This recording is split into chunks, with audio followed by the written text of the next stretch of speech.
Hi, my name's Amie Morris and I'm currently living and working in Doha, Qatar. I've been living here for 4 years now with my husband and my little boy called Ollie, who's 17 months old. At current, I am working in a early years private setting, an Australian-led framework setting which has been in Qatar for over 11 years now. I'm currently studying towards my bachelor's in early childhood studies through Doncaster College. As part of this course, we're required to undertake 2 video blogs, with this being the first. In this blog, I will examine professionalism in the early years and discuss my beliefs on how professionalism should be defined. It will also consider how professionalism in the early years can be measured, if at all. The Oxford Dictionary describes professionalism as the high standard that you expect from a person who is well trained in a particular job. To understand professionalism in the context of early years and just exactly what professionalism is, we must understand the range of early years settings that exist today, what the role of an early years practitioner entails. Firstly, these are a range of early years settings in the UK, such as registered childminders, nannies, private settings, voluntary settings, independent settings and foundation stage within a primary school. Considering the variety of settings, what is expected from practitioners, their responsibilities, working environments and structures will be different across the spectrum.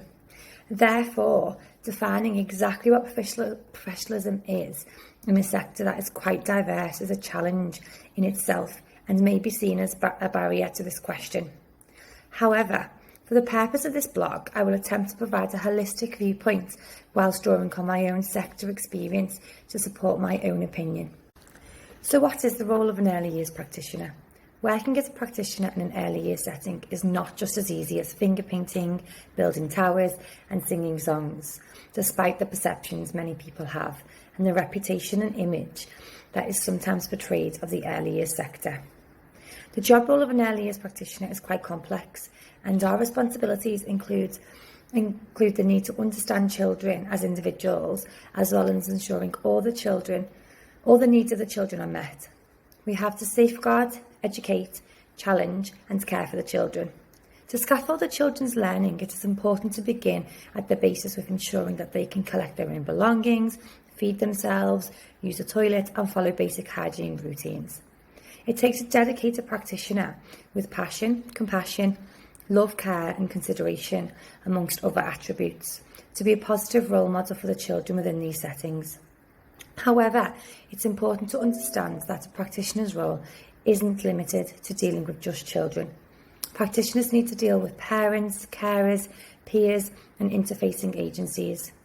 Therefore, practitioners must be able to effectively communicate with children, peers and parents to ensure the message they are delivering, whether that is being engaged with children and developing their learning, or alternatively discussing sensitive issues with family members or interfacing agencies.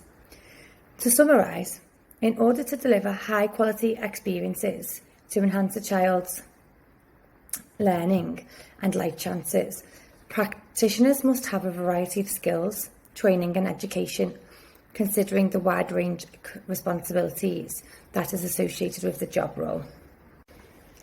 So now we understand what the role of a practitioner includes, we can examine professionalism and how it is defined in the early years.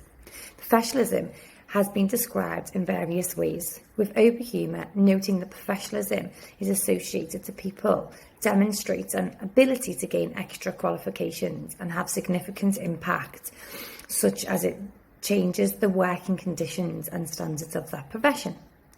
Brock argues that professionalism in the early years is not just about meeting standards, it's about attitude, ideology and passion. In an apparent directive to measure professionalism in the early years professional status introduced 39 level 6 standards that practitioners were to achieve. Taggart challenged these standards as not one of them made reference to the care. This qualification has now been superseded by the early years teacher status instead. My opinion of professionalism. I feel I'm in a unique position to examine professionalism in the early years and what professionalism entails due to working in a range of settings in the UK and also internationally. This experience has provided the opportunity to work with a variety of practitioners from various countries with a range of experiences, educational backgrounds and qualifications. I am of the opinion professionalism has many layers as described by Bree. I believe it includes the following skills: communicate and build relationships, education, training and qualifications, transfer theory into practice, their ability to share knowledge with peers and educate all around them, the way in which they conduct themselves in and outside the workplace, leadership skills, and the emotional and caring skills that are a necessity for working in the early years. I think that the attributes associated with professionalism in the early years can be summarised under 3 key headings: theoretical skills, delivery skills, and natural skills. I believe professionalism requires a person to excel in not only the theoretical aspects of early years, but also be able to transfer this theoretical knowledge into the delivery of practice. In addition, I consider the natural element to be those skills that can't be taught, such as the instinctive care and nurturing skills of practitioners. I also don't believe a tick list of deliverables can capture the full extent of an early years professionalism. Nevertheless, of all the elements noted, I'm a particular advocate for the professionalisation of the industry through further education and qualifications. This has been championed through the Field Report and Nutt Brown.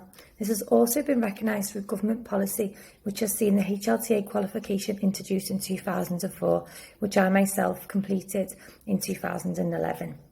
This opinion is based on my experience of working in Qatar, as within my setting I'm the only practitioner, aside from the nursery manager, to have a level 5 qualification or higher in an early years subject.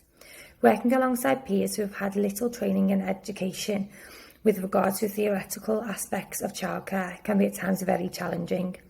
Whilst they have the ability to nurture and care for the children, it is evident there is a distinct lack of theoretical understanding of the methods and teaching practice that is implemented within the setting. A product of this situation is all too often the follow-through and confidence in implementing practice is lacking. Also, opportunities to enhance learning can be missed by some practitioners due to the inability to identify the potential areas for learning in a live, early years environment.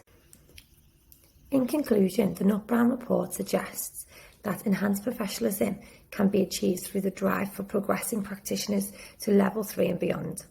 Qualifications for leadership and a mentoring programme for the new practitioners. I concur with the findings of Nutt Brown in relation to the enhancement of the qualifications and practitioners as a way to professionalise the sector.